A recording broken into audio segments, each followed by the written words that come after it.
everybody. I'm really excited to introduce you to Faye Baker. She's a pro stunt woman. She's the founder of Diamond in the Raw. Faye, it's great to see you. Thanks so much for being here. Thanks so much for having me. I'm so elated to be here to share this platform with you. Thank you. Of course. Well, we got to start with some of the most recent news. Upon kind of time frame of recording this, you just launched a activewear line. So tell us about that.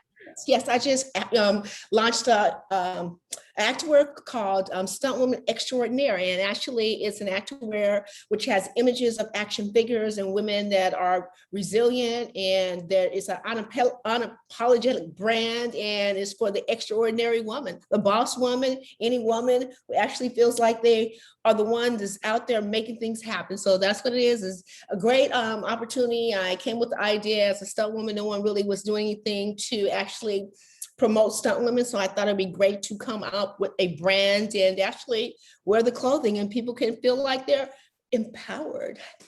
Oh, I love that. And I think a lot of our audience is going, wow, how do you even become a stunt woman? How do you get into that? Like, tell us a little bit about your background. How did you get there? And what's that experience been like? Well, my background is in gymnastics in high school and college. So I kind of like, for stunts, I stumbled into business. I never thought about being a stunt person. I never heard of it at all.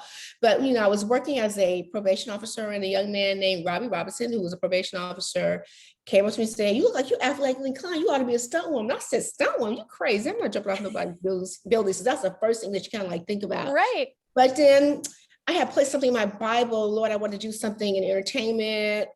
And I didn't know what it was. As a young kid, I was in the Guinness Book of World Records for twirling 58 hoops at one time. So I kind of like got bit by the bug of entertainment. It seemed like the ambiance, like this is something that I might be interested in, but I didn't really know. But then one thing led to another. I met a guy, and he was talking about somebody who had a stunt training school, and I kind of like dismissed him, whatever. Then I got I received a promotion in probation.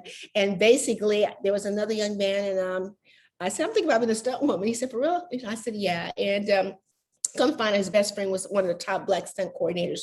And I started training with him. So one thing led to another. My first job was on the heat of the night on location for a week. And all the ambiance that came with it, like flying first class, having your own trailer, staying at top of the line hotel, and actually just sitting, hurry up and wait. I think I got there on a Sunday, and I didn't get called on set until Thursday. So you just kind of kick it and enjoy the ambiance. So I just, maybe I could do this. So yeah. I love that. Business. Yeah. And I think it's awesome that you were led this way by a friend of yours. But, again, you brought up being athletically inclined, you had a gymnast background. Like, what kind of skill sets did you carry over from being a gymnast or being an athlete into being a stunt woman? I think it's just being agile, athletically inclined is really the key. And then if you have a specialty, that's another big thing that works with you in this industry, if you have a specialty. But a lot of times you just learn as much as you can who specializes in certain things. And nowadays, when I got to this, they didn't really have stunt training schools. Now there's a lot of different areas of venues where they can, or facilities where they can actually train and, learn the craft. Yeah, no, that's great. I was going to ask you too, not only did you, build your career as a stunt woman, but now you're working with Diamond in the Raw, which is a nonprofit you created to really help young women in the arts and entertainment space. So tell us about why you decided to create that. Was there a specific moment that led you to walk down that path?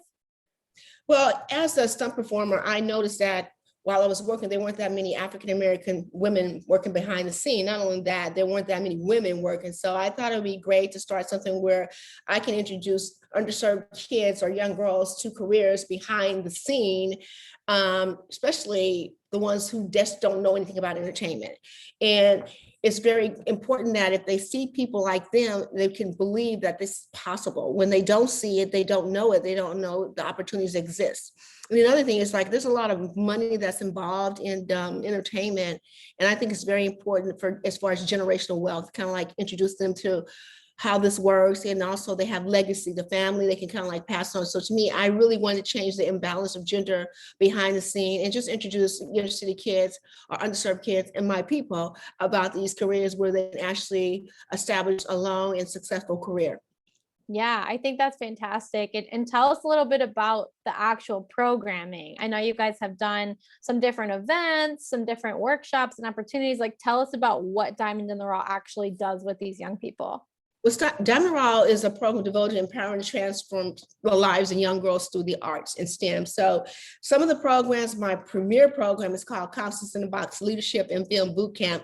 We've done that for like 10 years. Last year, we had to improvise because of the pandemic, and we did a podcast, taught young girls how to do a podcast. If you go to our website, you'll see the girls. I think we have 6 girls who completed a podcast. They were phenomenal. So it's Diamond Raw, www.diamondraw.org, and you can see that. That's what we did last year to improvise for the, for the pandemic. And like I said, a premier program is Constance in the Box Leadership and Film Boot Camp.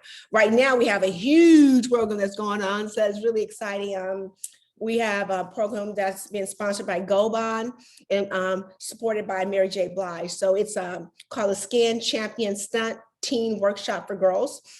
And actually what we're doing is teaching them the lifestyle of a stunt woman for a day. Not teaching, but giving the experience of a lifetime person. So far we have 4 more sessions left.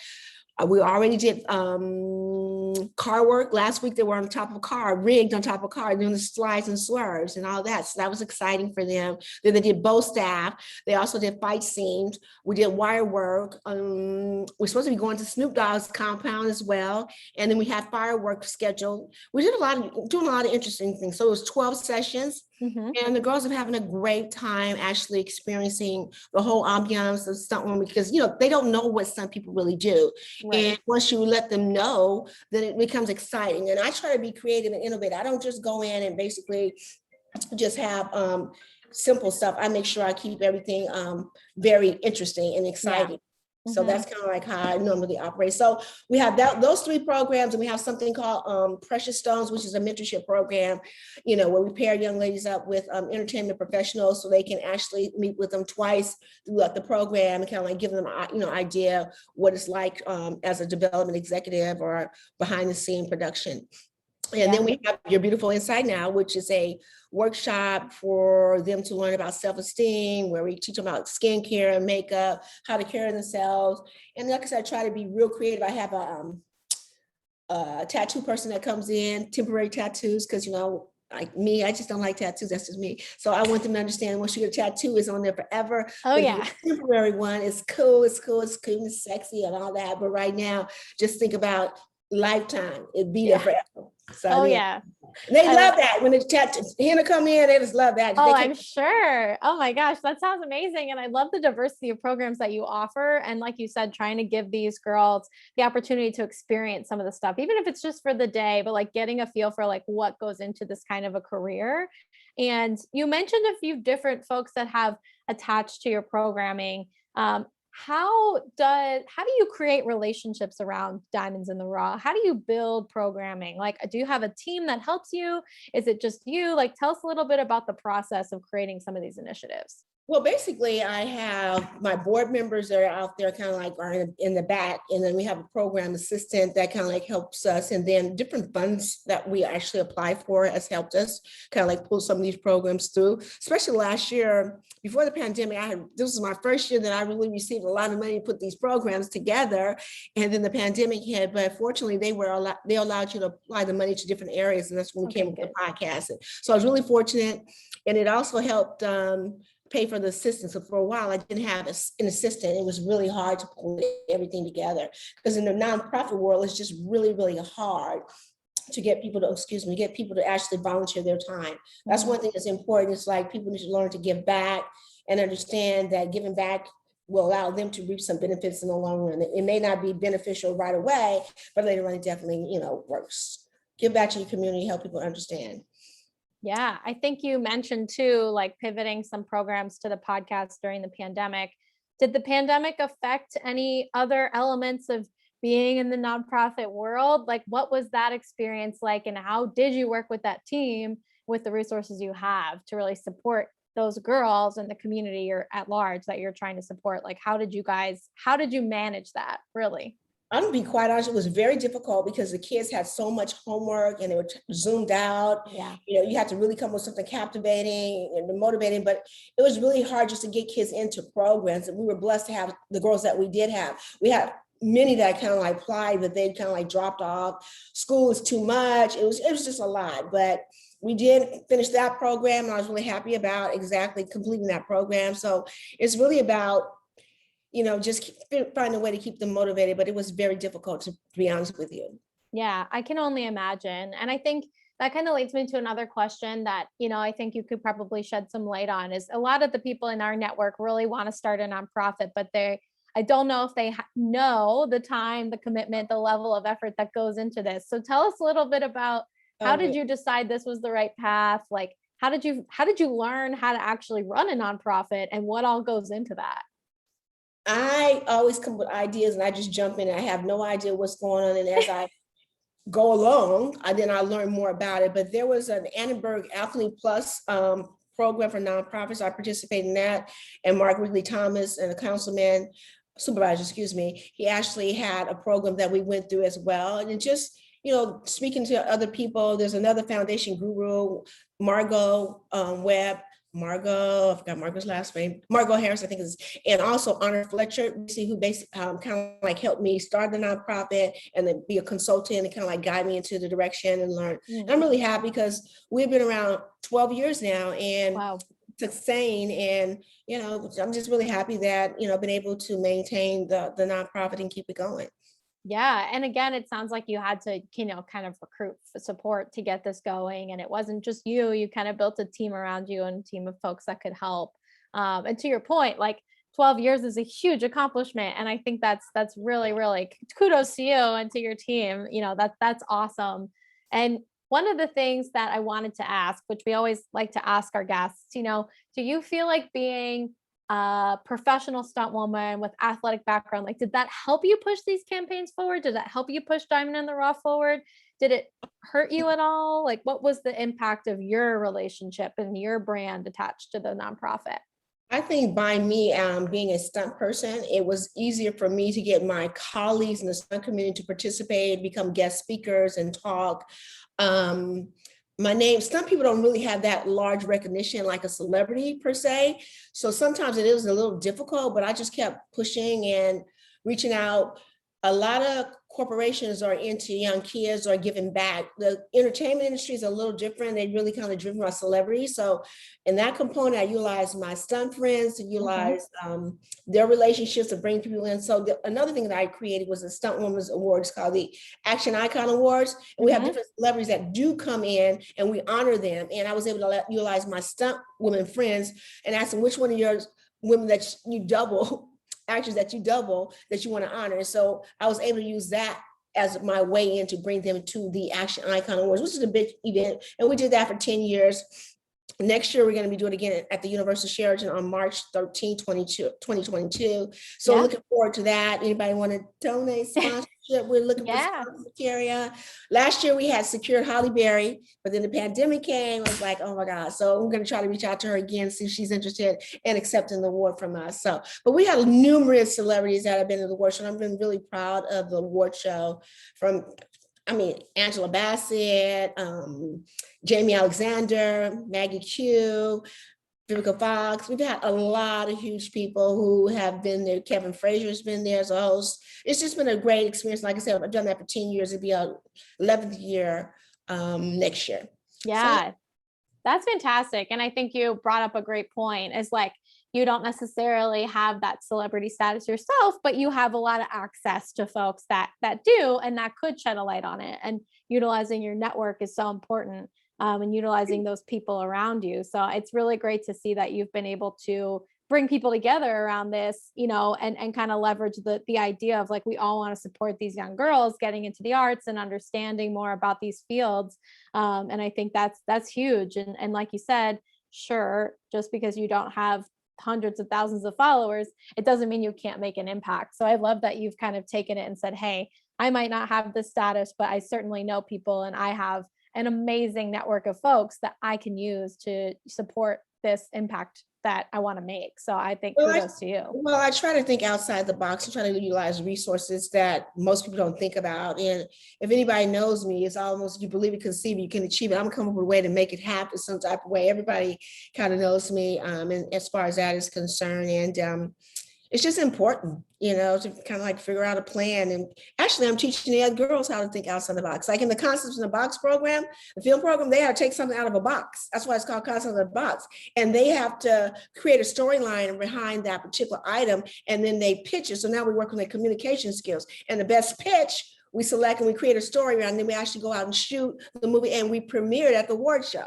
And then we have a scholarship for the girls, two of the girls from the program, and we treat them just like the celebrities, the red carpet, come on the stage, everything. I try to give them the whole feel, what it really is like, so they can understand they got to put their work in. Nothing comes for free, but you got to put your work in, your time. It's about discipline, determination, and dedication. So that's pretty much what I expressed, and everyone knows that I'm a true believer about all of that. If you conceive it, believe, you can achieve it. 3 Ds: dedication, determination, and discipline.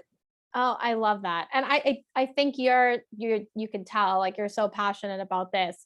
Why are you still doing this, right? 12 years in, what keeps you motivated? Why is this still so important to you? Where do you want to see this continue to go in the next 12 years? I'll be honest, it is very difficult, because that I'm a stunt coordinator as well. Yeah. So I'm trying to, and this new brand that I have, which just came out of nowhere, it's a lot going on with that. But failure is not an option for me. And when I start something, I need to complete it, or either pass it on to someone else when the appropriate time, appears. So right now, I'm just kind of like laying the foundation, and like I said, it can be a little exhausting, but I'm cool for right now until Diamond in the Rock grows a little bit more. Stunt coordinator is my thing, and I'm just waiting to watch this stunt woman extraordinary brand kind of like branch out, really. Yeah, I think it's great that you also have these things that really play into each other. One, you're working in the industry that you're trying to inspire these girls to get excited about and understand. And you also have this brand that's really empowering people to embrace that, stunt woman in themselves, right? That brave woman that's going to be able to come out and jump off a building, or, jump across the car, like all of those kinds of, like, that motivation, again, it all ties together. And I think that's important too. Like, your focus is very clear, even though, like you said, you have quite a few things, in the fire, but it's great to see, because again, I think, like you said earlier, you're teaching these girls through your own experience. They're watching you and going, oh, I see what it takes. I see what I need to do. Like, I see how LaFaye communicates and does this and dedicates herself, right? Just like you said, like, I don't give myself failure as an option. Like, I move forward, I stick with my commitments. Like, those are things and important lessons for those young girls to take away. It's like, this is what it takes to be in this industry. They can kind of look to you also as a role model, as well as a friend and a mentor. So I think that's really great to hear that, again, everything ties together in what you're doing. It's full circle all around that cause and that impact that you want to make. Well, yeah, it just happened. I didn't really think of it like that. Just one thing led to another, and this is where I am at the moment. Especially for the brand, I never thought about doing a clothing line at all. Actually, that's just not me. I'm too busy trying to do other stuff, So, so I'm really excited how everything came full circle from just being a probation officer, me the stunt guy, and basically being able to work in probation at a boys' camp and pursue my career. And then from that, even being the first African-American stunt woman to coordinate a big budget project, which was introduced in Dorothy Dandridge. But at the time, I wasn't really trying to, coordinate, but that would have been a great opportunity to kind of like pursue stunt coordinate, but I still want to hit the ground, do some car hits and all that. Those are things that I really wanted to do at the time. So, but now I'm going full force. I just finished the last season on Family Reunion, coordinating that television show, which won an NAACP award. So I'm really happy about that. Yeah. I mean, I think you have shared so many insights around what it takes to be in your position, but also you mentioned a couple times, like, this wasn't something I woke up this wasn't something I planned or like mapped out. This is something that's happened, and you've used your relationships, and you've also, it sounds like, kind of embraced all of these new opportunities as they've come, and kind of said, sure, I'll do stunt coordinating. Yeah, this sounds great. I'll create this activewear line. So I think that's really important too, is to know that sometimes that next thing isn't even there yet. Like you have to find it. It has to come to you a little bit and be presented in a way that makes sense. So I really love that, again, you were really flexible to the point where you were like, hey, this is a cool opportunity. Let me see where it leads. Let me see where it goes. I think that's really important lesson too. And I wanted to ask you, you know, again, a lot of our listeners are folks that want to give back, but they might not know how, right? They may not have necessarily a huge platform. Maybe they're an athlete in college, maybe they're an athlete in the pro space without a huge following, or maybe they're just somebody that really wants to use their spare time to give back. What advice do you have about where to start? How can they get started? I think it's all about what's in your heart, first of all, and you have to be serious about it. A lot of times we have people who talk the talk, but it sounds Oh yeah. exciting, but when time comes, they don't really volunteer. Volunteering for an organization is crucial. With virtual right now, there's so many things that you actually do. With PR work, you can help, graphics, website, giving back is one thing. Of course, financial is really great too, because everyone can't just, the organization cannot operate just on, in-kind donations, but by giving back and two things that's very important, mentorship. If you are mentoring somebody and you're serious about it and helping somebody, because somebody needs your help. And not only mentorship, I think it's very important people talk about it, but sponsorship. So if you're in a key position, I think it's important that you start grooming somebody and place them in a position so they can move to the next level. Because when you're in that position, you can help them through your relationship. So you're grooming them so they can start and they can kind of like move on and kind of take over your spot once you leave. So two things, sponsoring somebody and mentoring, and be serious about both. Oh, the third, and volunteering. And the fourth, of course, donating. All of those are so important though. And I think you hit the nail on the head. Like you can't just talk the talk, you have to actually take action.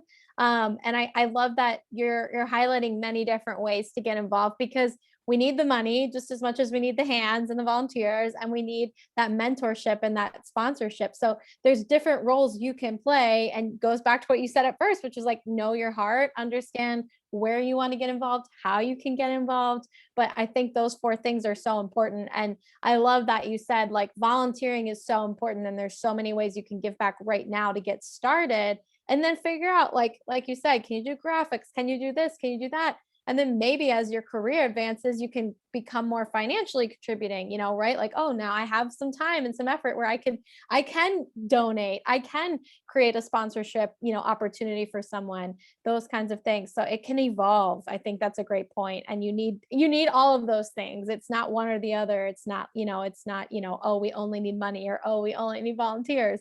You need it all. So it's a great piece of advice, but there's a lot of different ways to do it. There's different ways that you can contribute to an organization, and a lot of times people don't understand it. But I just think if you're going to commit to something, that you need to kind of like follow through. And a lot of times in the nonprofit world, that doesn't always happen, because people are volunteering their time and they feel that whatever else they have, even though they committed, is more important. They kind of like leave you in a can be tight. It can be a tough spot, like they leave you hanging.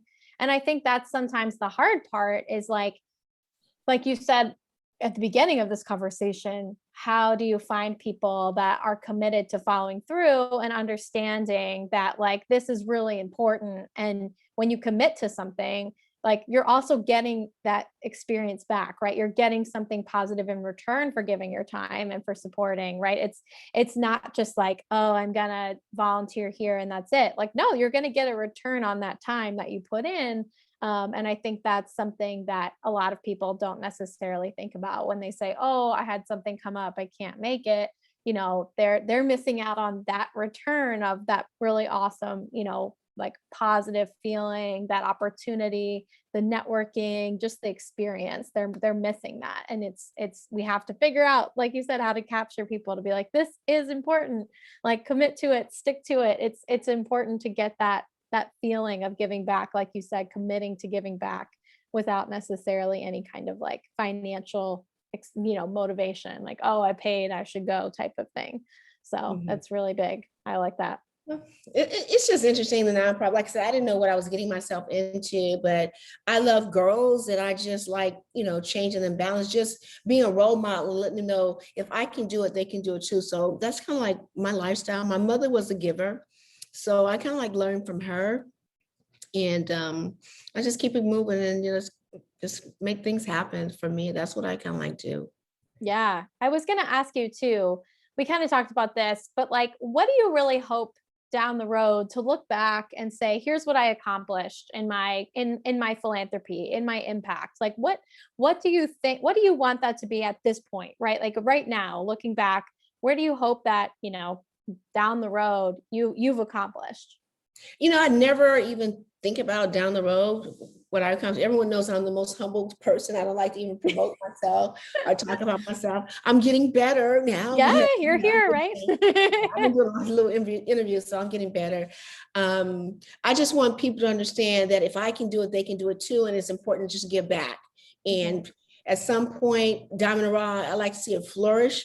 I don't have to be the person that's involved, like see it flourish and keep going with the right people who understand the vision and the mission, and they can carry it through. And that's the best that I can think of where I want from that, because I don't think ahead. I need to give me a visionary board and think ahead. All I know is what kind of car I want next, how much money I want to make. There you go. I don't be thinking about, okay, what is my next vision? I kind of like go as I just kind of go. No, I mean, I think there's a power to living in the moment and not getting too caught up in the big picture as well, right? Like I think that's important. Yeah, I think it's important to stay in the moment. So my mind is always going. I just start creating stuff. I'm not thinking about everything like it should be. I kind of like make it happen. Let me do what it's gonna be. Okay. Yeah. Even the launch, people were so surprised. That was so beautiful. They didn't know that was in my front yard. The people I had, it was like catered. It was just beautiful the way we had it set up. So you guys can go to Facebook, Stunt Woman Extraordinary, and the live stream is still there. You can check it out. It was really beautiful.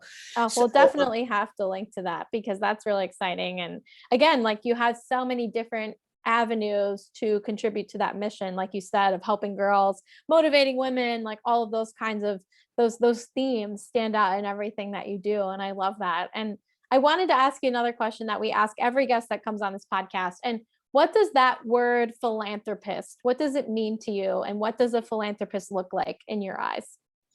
It's someone who has a heart, who understands whatever organization they may want to contribute to, their mission statement, and they're dedicated to giving back. And of course, we all know it's a tax write-off, so it's beneficial for them as well. So that's as much as I can say about philanthropy. Can you help me out? No, I think you hit the nail on the head. It's honestly, it's just that word giving back. And that could look a lot of different ways. Like you said it earlier, like it's about what's inside of you, what makes the most sense for you. And you mentioned something too about partnerships that I think, the authenticity, like it has to be with people that jive with your mission and your vision, right? Like I think you hit the nail on the head, is like, you don't want to partner with someone that doesn't believe in this as much as you do, because they probably won't be necessarily as committed as you want them to be. So you need folks that are going to be a part of that. But I mean, a philanthropy means different things to different people. And I think that's why we like to ask the question is there's a different answer every time, because it's very personal. It's a very personal word. And one of the things I think we like to do is like redefine what philanthropy means. Cause I think a lot of times we see like, oh, philanthropist is like Bill Gates or, Jeff Bezos or all of these big names with big pocketbooks. But like you said, you don't necessarily need that to be a philanthropist. Sure, you can donate and get that tax write-off that you mentioned, but giving back in any way is philanthropy. So if you volunteer, if you mentor, right, you are a philanthropist as well. Like, well, hey, you're a philanthropist. And that's kind of using that word, being able to use that word and push that into different spaces, I think is really powerful. So I always love to hear what people think about that answer. That was a good one. It was like, okay, philanthropist. Okay, well, how do I answer that question? Okay. I know I stumped you a little bit, but no, I think your answer was great. And I think my last question before I ask you to kind of tell us where we can find out more, what you'd love to kind of have listeners contribute to, is we've seen a ton of people in the world of entertainment and in the world of sports come out and speak out about issues that, especially over the last year, have mattered in terms of social justice and climate change and all of these different things. How do you advise, or what advice do you have for people on standing up and speaking out? How do they do that? How do they find the confidence? How do you find the confidence to push forward with all of these different programs? I say you just have to believe in yourself and believe in your cause and understand that there will be ramifications, because there's going to be people who are going to like you. There's going to be people who don't like you. There's going to be people who believe in your cause. There's going to be pros. There's going to be cons. So it's up to you to kind of like know where your position is and know that there's going to be some haters.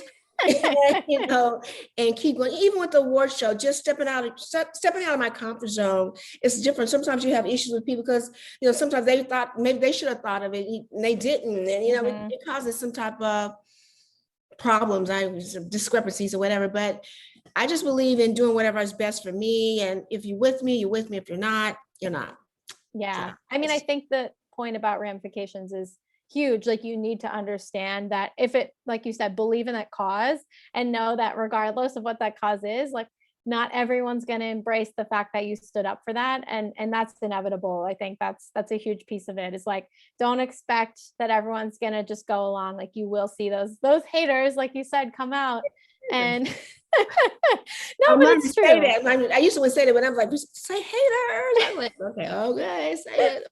But anyways, no, I love it. No, I really do. I think it's great advice, because you need to be prepared for some of that negative reaction to what you're doing. And like you said, believe enough in your cause to push that forward anyway, and to say, hey, I really care enough about this that it doesn't matter if those haters come out and have an issue with what I'm doing. I care about the cause. Like you're saying, like, even with the events you put on and the programs you put together, not everybody, everybody wants to be that person. And if like you said, maybe you thought of it first, or maybe they think they could do it better, whatever it is, whatever the reason, right? Maybe they don't believe in the cause, but you just have to keep going and be committed to that cause regardless. So that's great piece of advice for folks thinking about, like, how do I use my platform or stand up and say something about I things? said, just do it. You know, you have to do it. If you don't do it, then you're going to regret you didn't try. You know, everyone fails at something. And if you didn't try, you don't know if you're going to fail or not. So at least you tried, and failure actually allows you to continue to grow. And a lot of people don't understand that, but you definitely have to step out on faith and then try it, you know, because you're going to regret later that you didn't do something, you know. And I just think it's very important that you try something. You may lose some money, but hey, you tried it, go to the next thing. It's a learning. So everything that you do, you're going to learn from it, you know. And I just would like for everybody, whatever you think is out there, everyone can be an entrepreneur, you know, and they can just make it happen. Just believe in dedication, time, get up, pray, have your affirmation, have your visionary board, just have everything and just keep going. If you see it and you visualize it, it is a possibility will come to fruition, but you have to believe it. As I say, conceive it, believe it, and you shall achieve it. Wow. I love that. I love that so much. And I think that's a fantastic place to ask you, how can people listening help you achieve what you're trying to do at Diamond in the Raw with Stunt Woman Extraordinaire? Like, where can they find you? How can they help? What is super awesome for people to engage with you on right now? Well, right now, of course, Stunt Woman Extraordinaire, we have it's stuntwoman.shop. We have a lot of activewear there. People can go to and look at the brand we have. I have a Stunt Woman's journal that's coming soon. That's going to be hot, you know. And if you're looking for speaking engagements, I'm available to come and talk to you about how to get into the business or what the business is like. That's one thing. And also, like I said, go into our website and purchase a product that helps. So again, that's www.stuntwoman.shop. And the name of the brand is Stunt Woman Extraordinaire with an X. You can catch us on Facebook or Instagram. Diamond in the Raw, we're always looking for people to volunteer. Virtual, right now, we're always looking for a videographer to actually put our Skin Champion Stunt Workshop video together. And our website for that is www.diamondintheraw.org. It's a beautiful website. I'm really happy about it. I like both of the websites. Everything is coming along really well. And then in 2022, the Action Icon Awards, and that's www.actioniconawards.com, and that's going to be at the Universal Sheraton Hotel. So I'm really happy about those. And if you want to know anything about me, you can just type with Faye Baker on the website. You'll see a lot of stuff that I've done. You know, my website is not updated, so you just have to type in that to see. But I'm out there, and I love to come and speak, to talk about many things about the industry, even film festivals, whatever you need to know about stunts and just leadership as far as young girls. I love talking with young girls, empowering them and letting them know that anything is possible.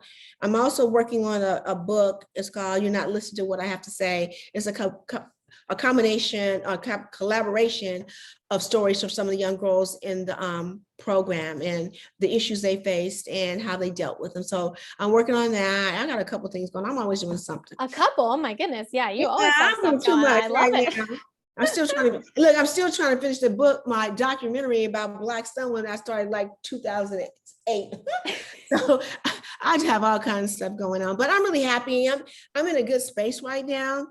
And I want to thank my PR person, Sade Spence, for, she's been helping me out a lot. I appreciate everything she's done for me. And I'm wishing her the best in whatever career that she's going to be moving into. And I just want to throw that out there as well.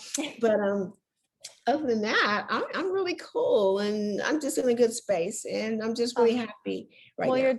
You're doing amazing work. And like you just mentioned, all these different projects you're doing, we'll make sure to link to them in our show notes and share those around for people to get involved. But again, just like you said earlier, like folks that want to have you come speak, share some of this amazing knowledge to their audience, to their students, to their aspiring entertainment folks, like you said, just getting an idea of what it's like being in the industry, all of that great stuff. Please do reach out to LaFaye, her team, and then also support our organization. And LaFaye, thank you for being here. Thanks for coming on the podcast. Thank you for allowing me to be here. And thank you guys for listening to the audience. What you wouldn't be here. So thank you very much. And I guess that's it. I know. Thank you so much again. Thank you so much. And good luck on your program. Everything that you're doing is amazing what you have created. And I'm really proud of you as well.